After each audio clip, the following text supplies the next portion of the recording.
Thanks, Mark. I'd like to echo Mark's welcome and also on behalf of Melbourne Law School say that we very much look forward to hosting the next public law conference and to welcoming everyone to Melbourne in 2018.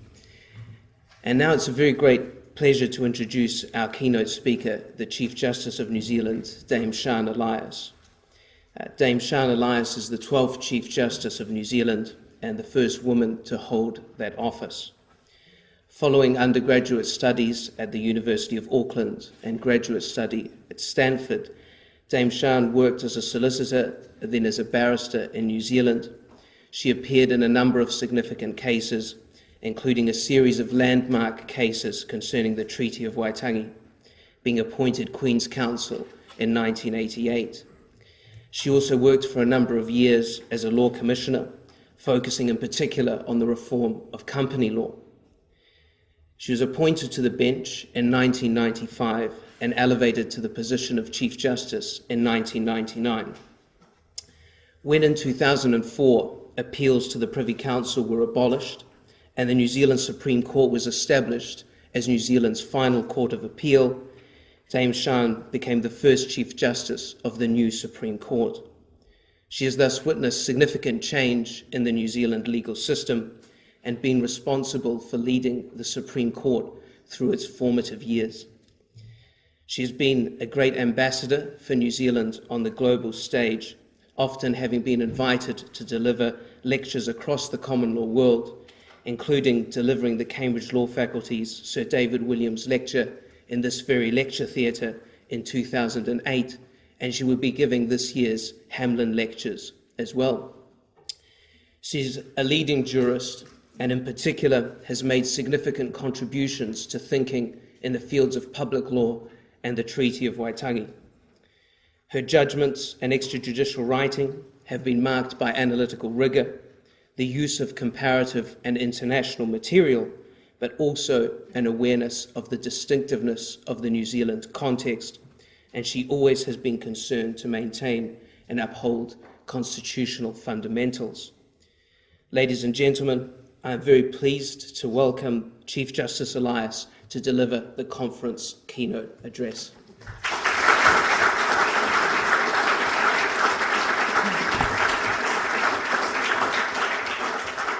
Ena mana, ena reo, ena rau rangatira, tēnā koutou katoa.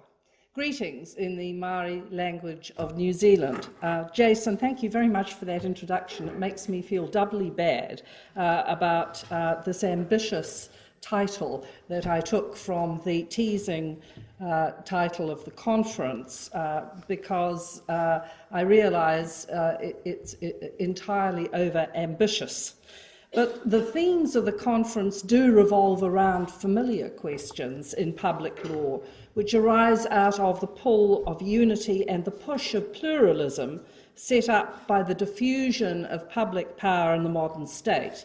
And in my remarks, I thought I might attempt a judicial perspective of the forces that impact on convergence and divergence across some of the common law jurisdictions represented here. That was, as I said, over-ambitious, and since some comment on the case law of other jurisdictions is inescapable, it might be that it risks some impertinence. So I've been regretting it. But the law concerned with public power and its control is also of very wide scope because it's a subject of uncertain boundaries and in constant change. And as I thought the opening session between Chief Justice French and Lord Reid made clear, the differences across jurisdictions are more than label deep. It doesn't help, particularly in this scholarly gathering, that I come from a jurisdiction which, although long in academic scholarly tradition in public law, has a judicial tradition which has generally taken the simple path of optimistic and cheerful contextualism and is generally thought to be rather short in doctrine. So you have to make some allowances for me. Now, in what I say, I'm not going to address one of the principal sources of convergence in public law, which is the role of public international law. Being a small jurisdiction in New Zealand, we have long been used to looking for ideas wherever we can find them, and the principles and values obtained from international law are drawn on quite unself-consciously and without suspicion in our courts. But today I want to talk about some of the matters we have in common and some where we diverge arising out of domestic public law. I want to reflect a little on public power and the role of judicial review in its control today before talking about the challenges of law and discretion and the way they're being addressed in constitutional traditions which share common roots but which diverge. Now, in the written paper, I provide more context than I'll cover in my remarks. Here I want to concentrate on the pull of jurisdiction and the push of deference. In his inaugural lecture at the London School of Economics, Professor De Smith said that constitutional law and administrative law, the two domestic branches of public law, occupied distinct provinces, but also a substantial area of common ground. But the latest edition of De Smith suggests that the distinct provinces have become less clear. Now, we've all been there before. In New Zealand, in 1940, the Chief Justice announced that the Council of Legal Education had agreed to include in the curriculum for the law degree what he said the law professors are pleased to call administrative law. It was clearly a move that he didn't welcome.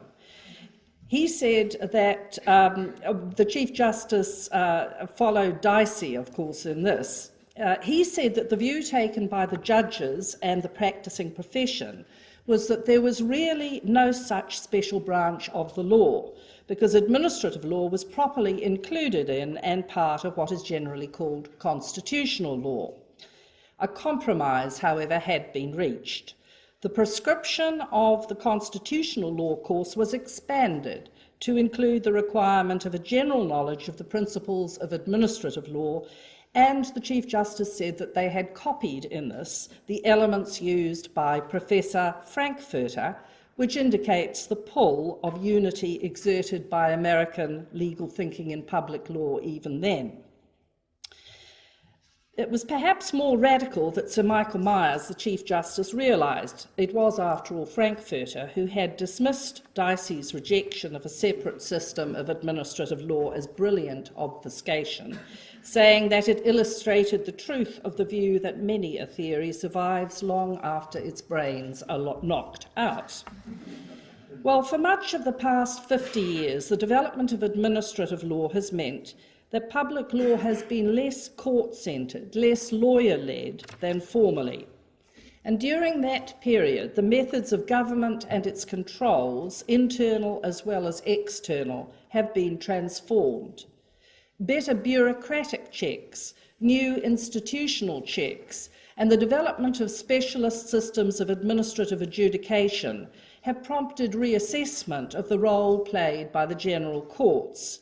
And these reassessments have taken place in all common law jurisdictions, but against constitutional backgrounds and traditions which vary.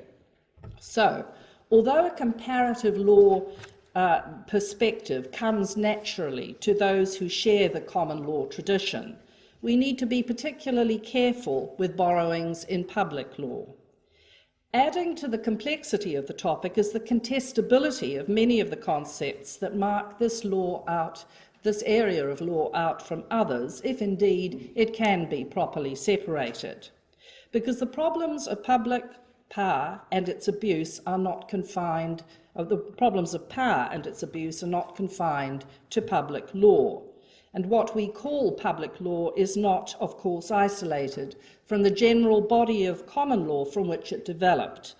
Many of the principles of administrative law were developed in tort, contract, company law, labour law, criminal law, and equity. Sir Anthony Mason of Australia has written of the extent to which modern administrative law is founded on equitable principles and has its roots in private law. So those roots suggest caution in seeing public law as an island. Now, that is not to say that better development of a theory of public law is not valuable, or that it is not important to cultivate a sense of what is public power. Such power is necessarily limited because unfettered government discretion in a constitutional order based on the rule of law is, as Sir William Wade said, a contradiction in terms. Public power must be always public regarding. It cannot be exercised at whim, and that means that the exercise of public power must be reasonable, as the Wednesbury case in fact affirmed. In addition, because government is uniquely powerful, governmental power requires special attention.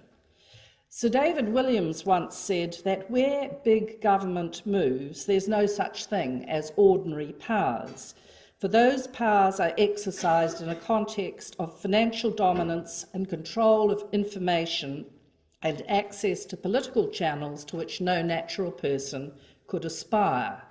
The same thinking was expressed by Justice McLaughlin before she became Chief Justice in the Supreme Court of Canada in a case in 1994 concerning contracts of procurement by municipal government.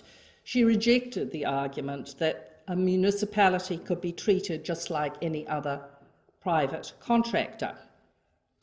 In the modern state, finding where public power resides is not always easy. In all jurisdictions, there have been huge changes in how government is delivered and corresponding movement in the scope of judicial review to extend to bodies private in form, but which operate often through contract.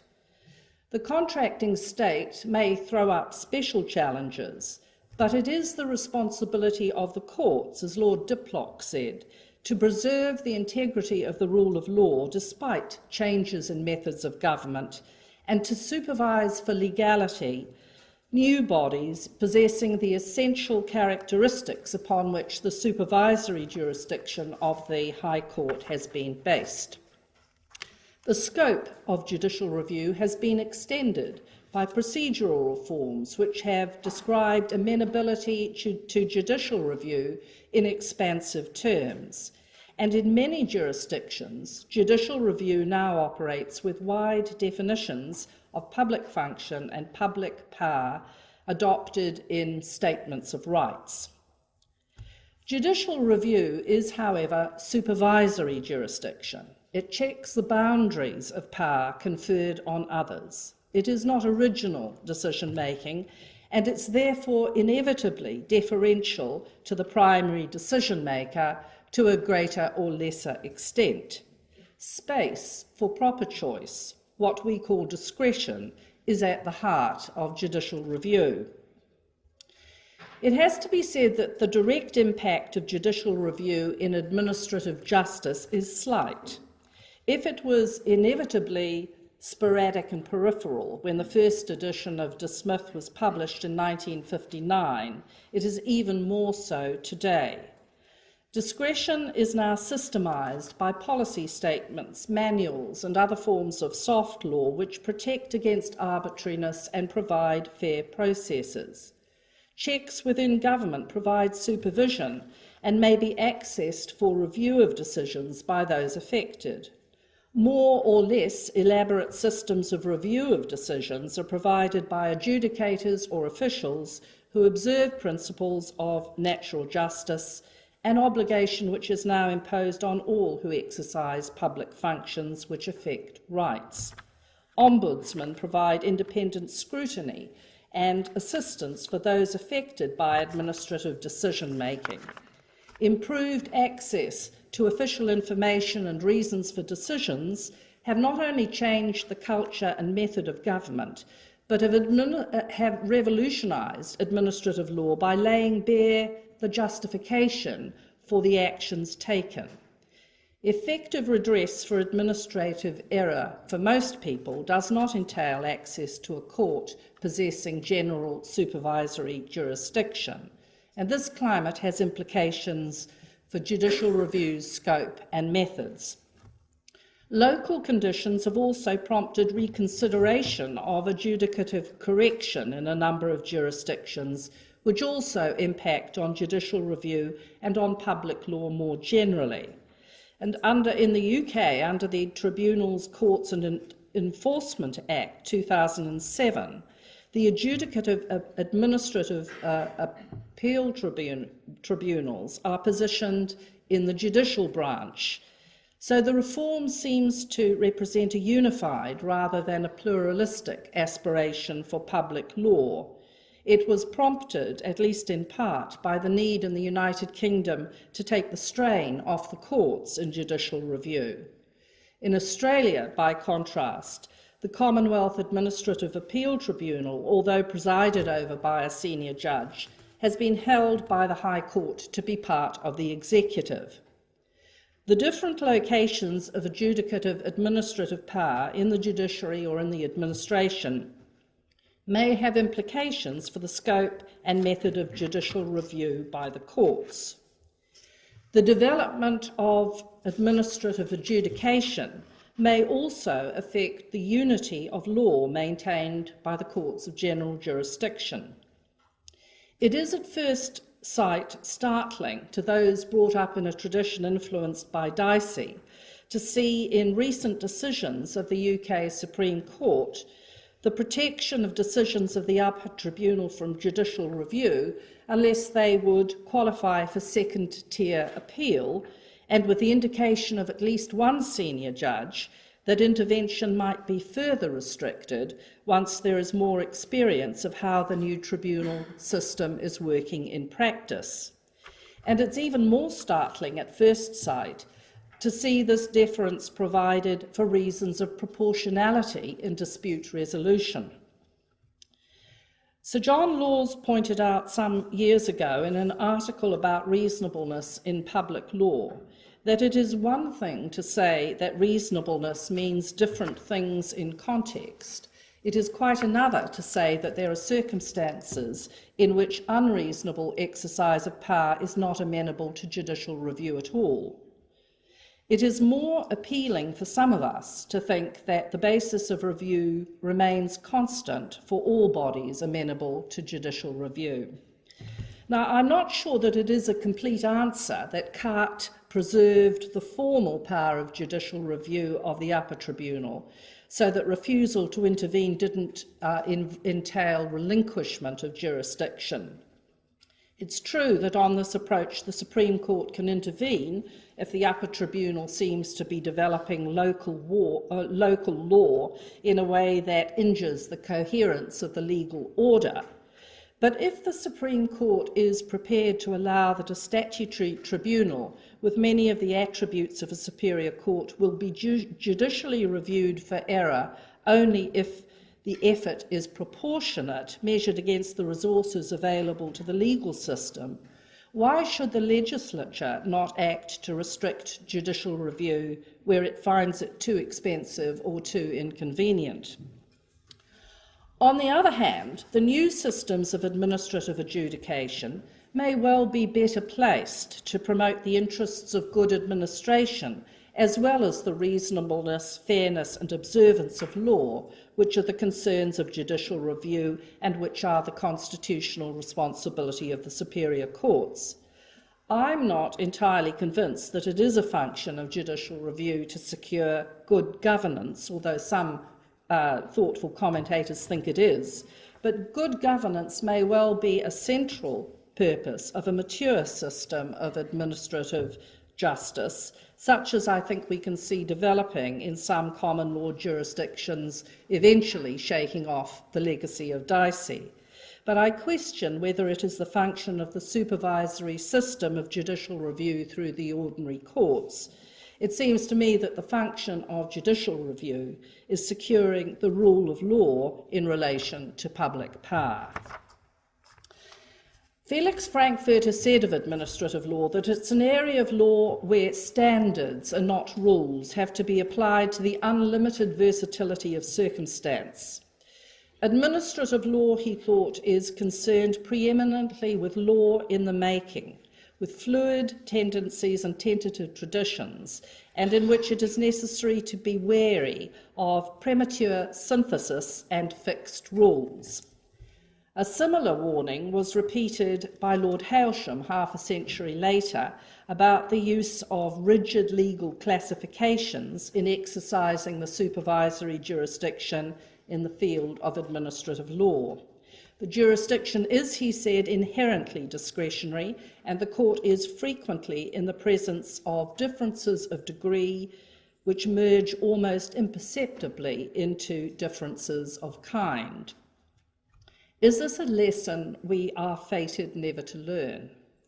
And to the dangers of premature synthesis highlighted by Frankfurter, perhaps we should add premature antithesis of the kind that seems particularly appealing in administrative law, law and merits, private and public, jurisdictional error and non-jurisdictional error, interpretation and discretion, judicial and non-judicial, policy and fact, and so on. And, of course, big theories such as ultra vires and the rule of law.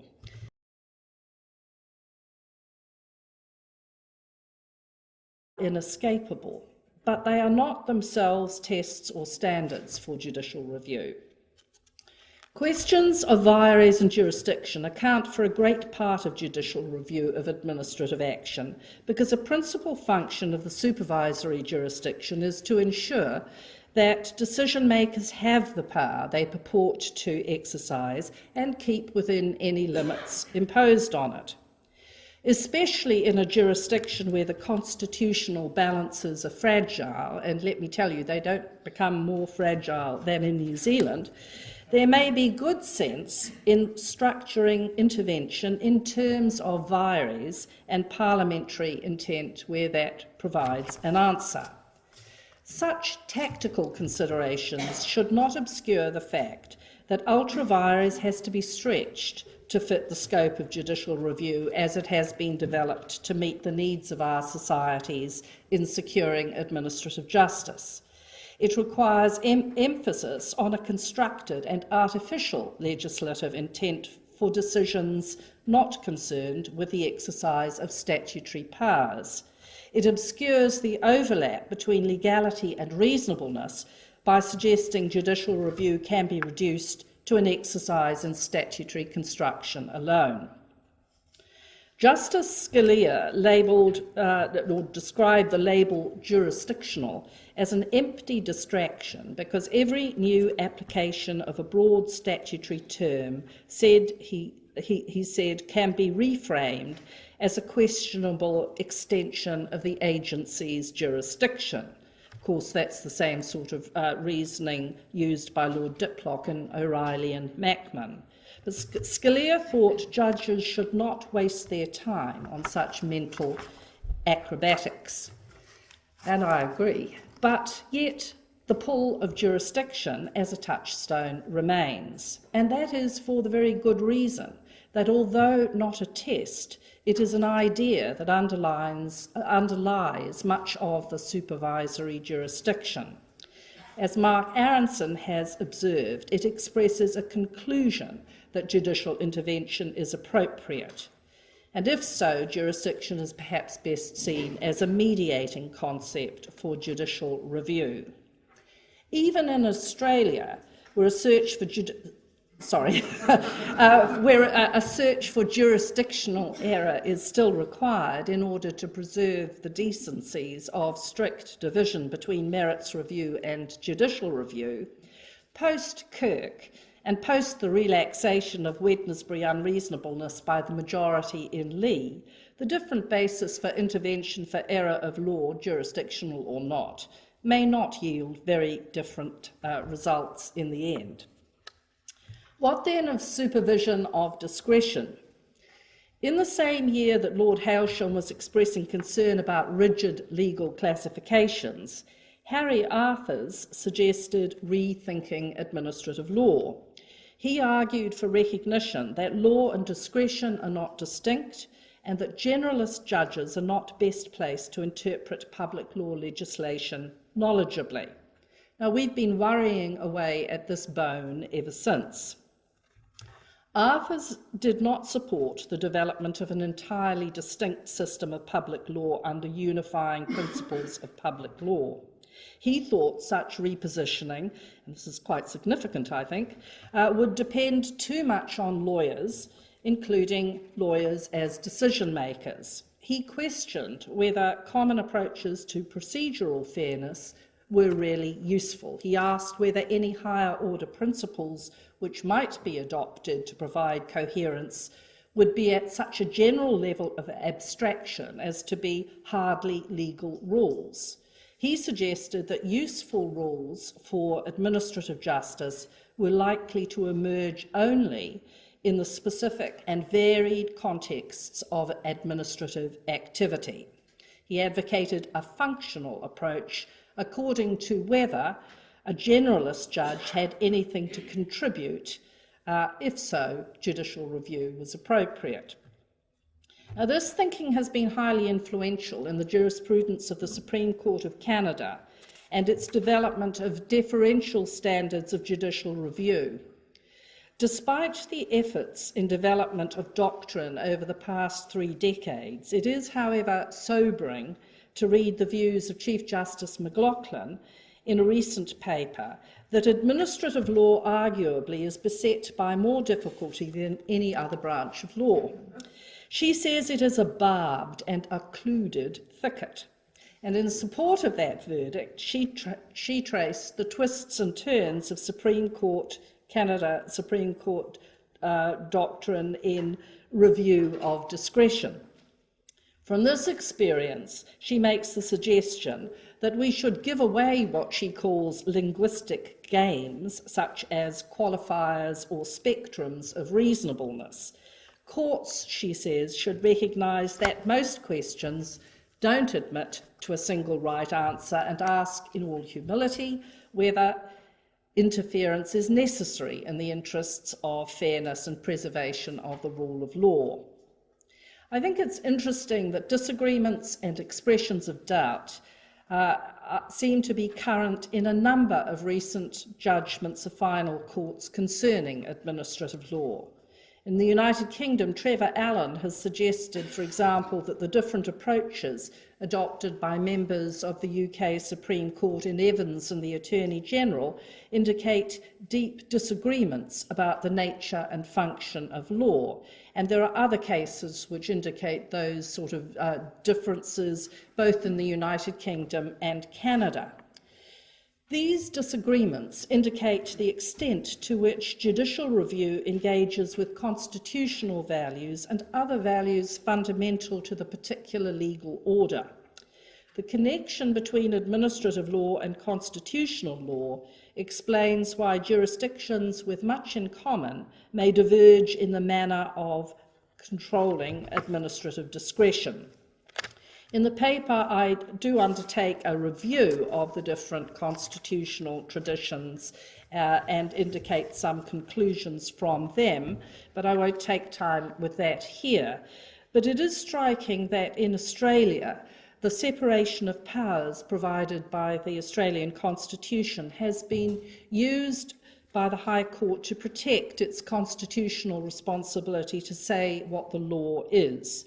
And that's had implications for the development of Australian administrative law. It's been taken to emphasise a distinction between legality and merits, which in other jurisdictions is less sharp. In Australia, the strict line observed between legality and merits means, I think, that it's difficult to develop standards for judicial intervention from values obtained from the common law or international conventions or the statutory Bill of Rights found in Victoria or in the Australian Capital Territory. Reference to such values is seen to give rise to merits review, a line the courts will not pass.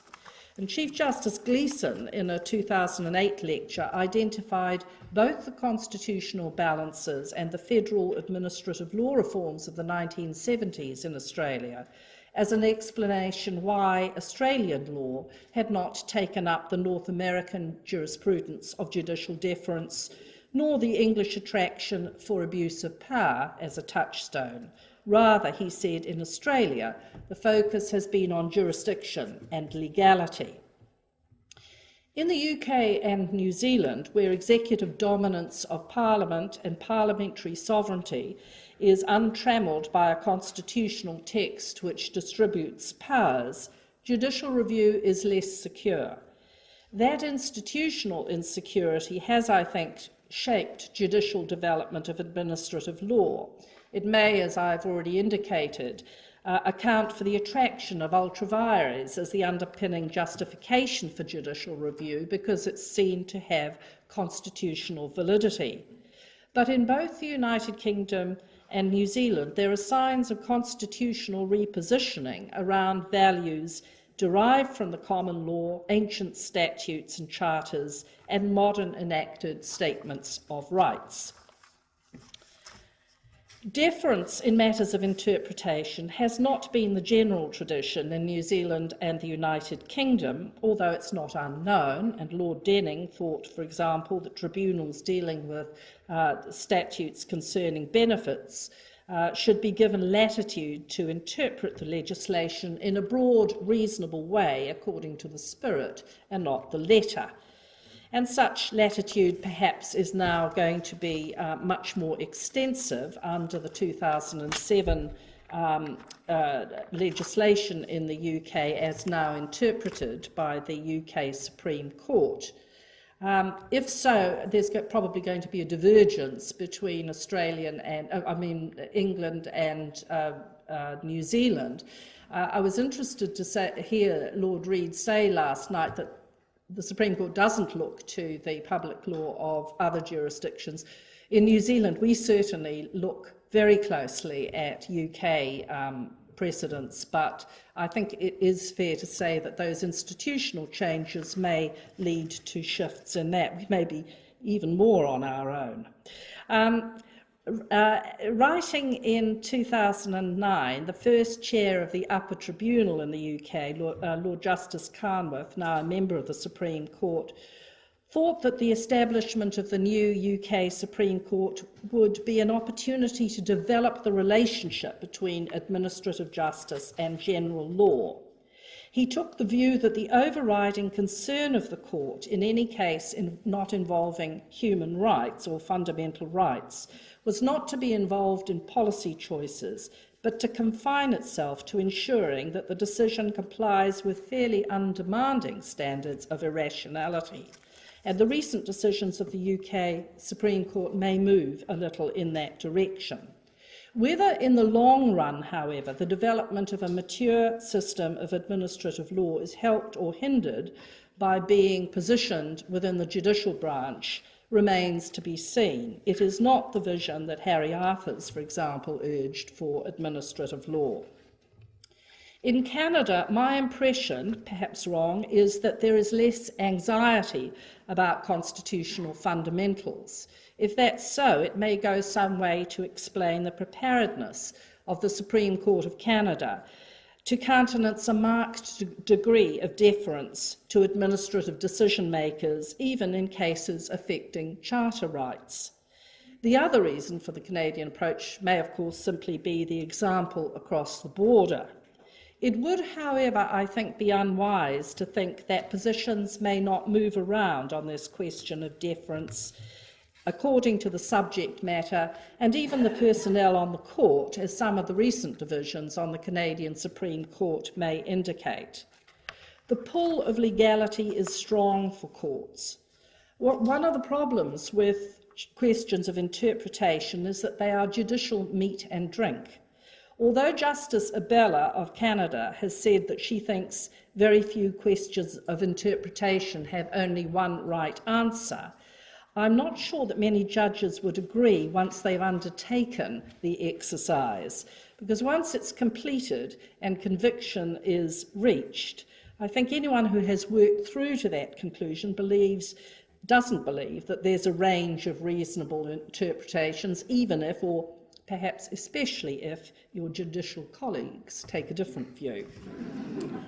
I would have said until recently that it seems unlikely that in common law traditions where authoritative interpretation of law is highly valued, the courts will cede the responsibility to say what the law is, except in very limited circumstances, but I'm no longer so sure. It has, I think, become clear that the line between interpretation and application is not so much blurred as impossible in much administrative decision-making. There are, of course, questions of meaning which can be decided very narrowly by reference to language and the context in which it is used, but the dispersal of executive power under statutes which employ broad concepts means that much application of discretionary power entails interpretation. The effect of words often cannot be ascertained except in relation to known or supposed facts. Stephen Sedley instances speech in relation to flag burning, for example. In such circumstances, meaning is always evaluative, and evaluation entails choice and therefore discretion. Where the evaluation may properly be exercised by expertise possessed by an independent decision-maker, then there is room for the courts to accept, as Lord Denning did, the interpretation preferred by the decision-maker as long as it is a reasonable one. Once it is accepted that interpretation and application are not able to be separated and that each entails evaluation, then it is difficult, I think, to maintain a strict separation between review for legality and merits. A conclusion that a decision is unreasonable is a conclusion about its merits. It is inevitably concerned with matters of weight and balancing, and often of values that are not directly comparable. The concept of reasonableness takes its colour from context. Supervisory jurisdiction accords respect to the primary decision-maker and observes any separation of powers between the judiciary and the executive where a range of reasonable options is available, and where there are no such options, the courts insist on the correct outcome, as the Canadian Supreme Court has said. But Lord Cook was surely right to say in Daly that it may well be that the law can never be satisfied in any administrative field merely by a finding that the decision under review is not capricious or absurd. And that indeed seems to be where the majority of the High Court of Australia have ended up in Minister for Immigration and against Lee. Because judicial review is supervisory, it is necessarily deferential, to an extent inevitably determined by the context, and that insight has been used in Canada to set standards for intervention by way of judicial review. Since adoption of an openly deferential approach instead of the former categories justifying review for merits according to a pragmatic and functional test, recalibration, though, in the Supreme Court of Canada has been necessary on 2 occasions, and the storm clouds seem to be gathering again. A recent decision of the Canadian Supreme Court indicates that while there is not yet a majority for further change, further adjustment is down the track. It was indeed the shifts in standard of review that caused Chief Justice McLaughlin she used to illustrate her view that administrative law is a barbed and occluded thicket. Now, I, in the paper, summarise some of those twists and turns, which don't need to be covered here, but in Canada, it seems there is now a presumption of deference which attaches both to application and interpretation, at least when tribunals are interpreting their own statutes.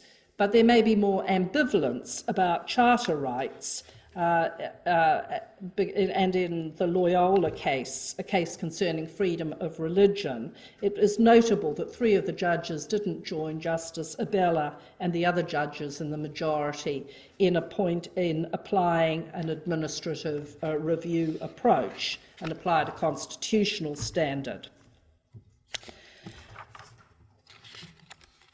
In the latest twist in deference, the case of Wilson and Atomic Energy of Canada, Justice Abella, who had written the decisive opinion in the earlier case of Doré, indicated that further change was necessary, and indeed the judges in the minority agreed.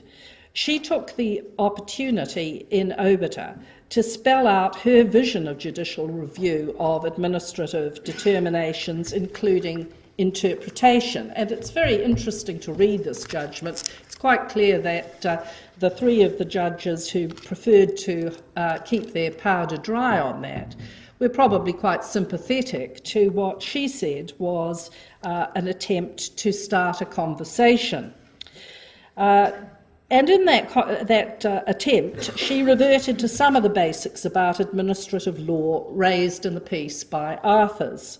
She thought that cases where only one reasonable outcome was available were likely to be rare and largely confined to the categories earlier identified in Dunsmuir as attracting a correctness standard. But she thought that the approach adopted in the Canadian Supreme Court should be further refined by accepting that reasonableness is only one standard. She thought that the extent to which lower courts were grappling with standard of review was insupportable, and indeed at least one of the judges in the minority said the same thing. The hoped-for simplicity in the Canadian doctrine had not proven to be the runway to simplicity, and she thought it was incumbent on the court to consider whether this obstacle course is necessary or whether there was a principled way to simplify the path to reviewing the merits. She suggested that much of the confusion had arisen over what to call the category of review in a particular case, and questioned whether it was necessary to engage in such rhetorical debates about what to call our conclusions at the end of the review. And what she said is, are we not saying essentially the same thing when we conclude that there is only a single reasonable answer available and when we say it is correct? And this leads to whether we need 2 different names for our approaches to judicial review, or whether both approaches can live comfortably under a more broadly conceived understanding of reasonableness. In Canada, it's possible to see a more pluralist approach, which steers by the functionalist view of the competence of the reviewing court. Such assessment is inevitably highly contextual. It may be a path the rest of us will come to take. There may be something in the criticism that New Zealand courts have tended to be light on doctrine and that our administrative law jurisprudence is underdeveloped. But I wonder whether the inescapably contextual assessment of when to intervene by way of judicial review is greatly assisted by attempting to articulate standards of review. Reasonableness may be a single standard, as the Supreme Court of Canada now says, and as I think we've always said in New Zealand, but if it takes its colour from context, as the Supreme Court of Canada also accepts, how useful is it to strain to identify standards for review? So, in conclusion, ambivalence about the relationship between constitutional law and administrative law, which was shown by Sir Michael Myers in New Zealand in 1940, has never been entirely shaken off by judges and legal practitioners.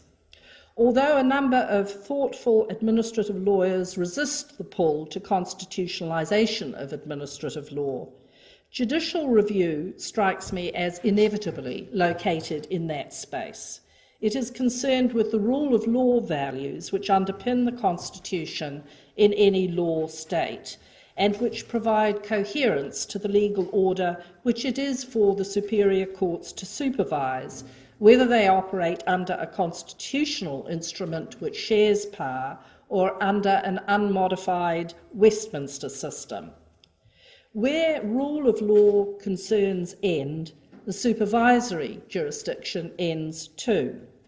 Now, that may well not best promote good government values, which are a proper end of administrative justice, and maybe their promotion is better served by institutions with freedom to act without further court supervision than the requirements that they act lawfully, reasonably, and fairly.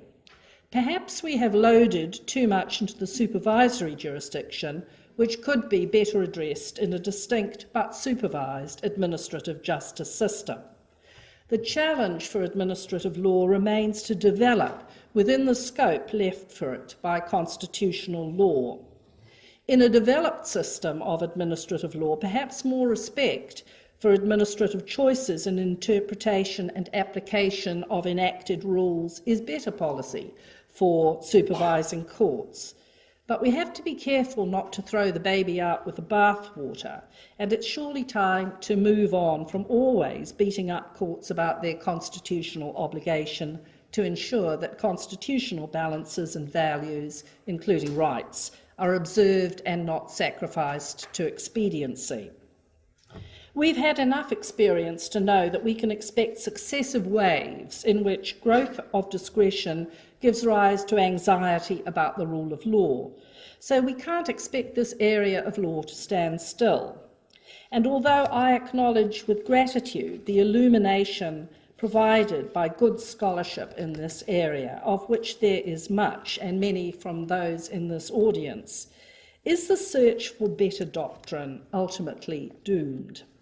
I don't suggest that the effort isn't worthwhile. It keeps everyone up to the mark, but I wonder how much can be expected of overarching theories. Public law has unity and disparity, and much of it is untidy and tentative. The last time I spoke in this lecture theatre, I ended up with some views expressed by Sir David Williams. They seem in point today also. Sir David said that the principles of administrative law can sensibly be considered only with proper regard for the statutory, institutional, and broad social or policy context of a particular case. And he thought that in the long run, the courts would help in the development of a more ordered legal system if they insisted on clear authority where clear authority is needed, and if they intervened where intervention is constitutionally desirable. Nō reira, tēnā koutou, kia ora tātou katoa. Thank you.